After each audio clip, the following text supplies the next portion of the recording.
You are in the middle of a story, not a story you chose, not one you planned. But if you look at your life right now, the struggle you're in, the thing you're trying to build, the relationship that broke you open, the version of yourself you're desperately trying to become, you are in a story that has been told 1,000 times. Joseph Campbell called it the hero's journey. Carl Jung called it individuation. Every culture on Earth, across all of recorded history, has told this same story. Because it isn't fiction, it is a map of what happens to a human being when they grow. Today, we're going to walk through every stage of that journey, and by the end of this video, you're going to know exactly where you are in it, and what comes next. Every hero's story begins in the ordinary world. It is the world before the call. The life that feels safe, or at least familiar. You know its rules. You know your place in it. And even if it's not making you happy, it's predictable. Think about where you were before the thing that changed everything. Before the diagnosis. Before the breakup. Before you realized you had been living someone else's idea of your life. That was your ordinary world. Jung would say that the ordinary world is the world of the persona, the mask we wear to fit in. The hero who stays too long in the ordinary world doesn't grow. They get comfortable. They get numb. They start to feel an emptiness they can't name. That emptiness is the first signal. Something is coming. Then comes the call. The call to adventure is the moment the ordinary world is disrupted. It can arrive as a crisis, a loss, a failure, an ending. Or it can arrive quietly, as a growing sense that something else is possible. Either way, it is an invitation to leave what is known and step into what is not. And the first thing most people do is refuse. Campbell called this the refusal of the call. Jung saw it as the ego's resistance to the unconscious, the part of us that clings to the familiar even when the familiar is killing us. You know what the refusal looks like. It looks like staying in the job you hate for 3 more years. It looks like the conversation you know you need to have but keep postponing. It looks like the dream you've been visiting in your imagination every night but never acting on.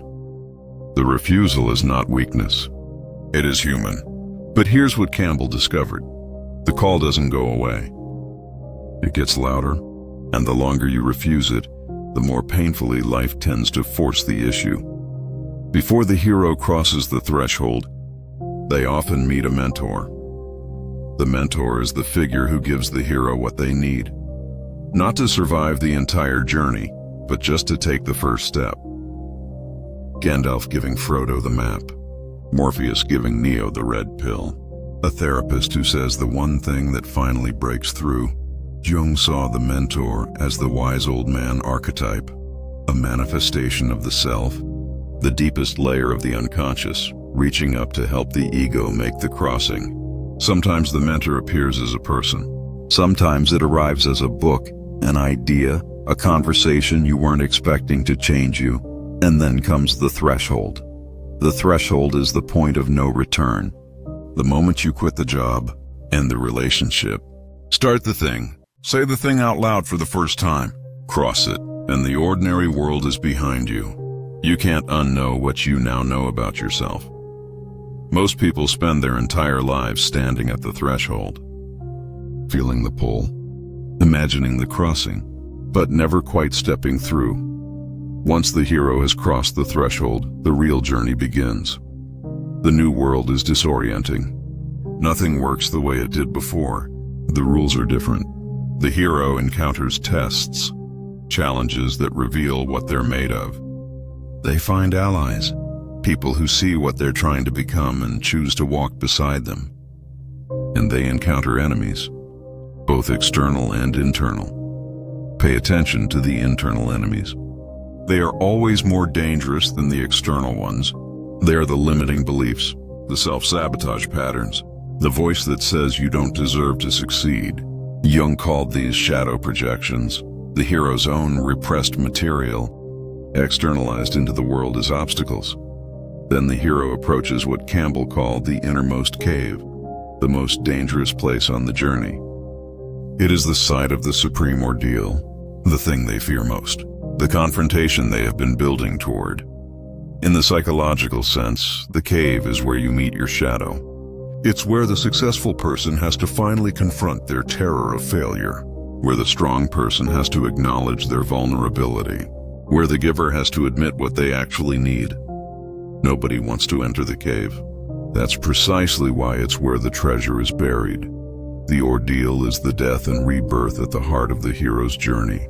Not always literal death, though sometimes. More often the death of a self. The version of you that was running on an old operating system. The identity you built for survival rather than truth. Campbell was clear about this. The hero must die to be reborn. Not metaphorically. Something real has to be surrendered. A belief, a relationship, a false self that was keeping you safe but also keeping you small. If the hero survives the ordeal, and not everyone does, they receive the reward. Campbell called it the elixir, the treasure the hero was always seeking, but never understood until they nearly lost everything trying to reach it. It is wisdom earned through suffering. It is the self, recovered. But the journey isn't over yet. The road back is the hero's return to the ordinary world, transformed. This stage is subtler than it sounds. Carrying the reward home is its own challenge. The hero has to reintegrate into a world that didn't go on the journey with them. People who knew the old you may not recognize or welcome who you've become. The final threshold is what Campbell called the resurrection. One last test before the hero can truly return. It is the moment where everything the hero has learned is put to its ultimate test. Can they act from their new self, even under maximum pressure? Even when the old patterns are screaming to take over? This is the part most people miss. They do the work. They go into the cave. They survive the ordeal. But then, right at the end, when they're almost home, the old self makes one last desperate grab. The old relationship pattern reasserts itself. The old self-destructive habit reappears. The old story tries to reclaim them. The resurrection is the moment the hero chooses, consciously and completely, to be the person they became in the cave, rather than the person they were before they entered it. And then they return. With the elixir, with the knowledge, with something that belongs not just to them, but to everyone around them. So where are you? Are you in the ordinary world, comfortable but quietly restless, sensing that something is about to change? Are you at the threshold, feeling the pull of the call but not yet willing to step through? Are you in the cave, in the darkest, most disorienting part of a transformation you didn't plan but cannot escape? Or are you on the road back, carrying something new, trying to figure out who you are now and how to live from it? Wherever you are not lost. You are in the story. And every hero who has ever lived, real or mythological, has stood exactly where you are standing. The map doesn't remove the difficulty of the journey, but it does mean the difficulty has meaning. Campbell spent 40 years studying the mythology of the world, and he kept finding the same story. Not because humans have no imagination, but because this story is true in a way that facts never quite manage. It is the truth of what it means to grow, to change, to become. You are the hero. You are already on the journey. And the fact that it's hard doesn't mean you're doing it wrong. It means you're doing it. Next week, we go into the part of the psyche the hero spends the entire journey trying to avoid. And that holds everything they need. That's the shadow self. Link is right here. Subscribe, and I'll see you in the next one.